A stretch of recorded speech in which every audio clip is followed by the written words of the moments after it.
we're not used to having hurricanes in New York. It's not something that happens in the north, and we're starting to get hurricanes more often, and it's just really weird.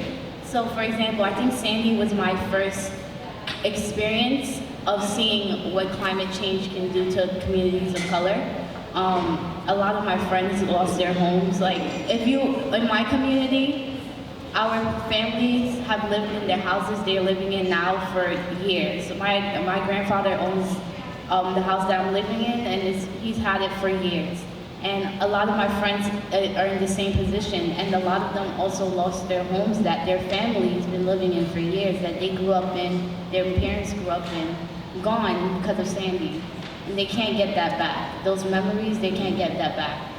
But they have to move to new communities, and then communities that charge them more to live. And that's also a lot to see. And it's to see the impact of Sandy on communities like Sunset Park, communities like, and other communities in Brooklyn. It was really hard to see.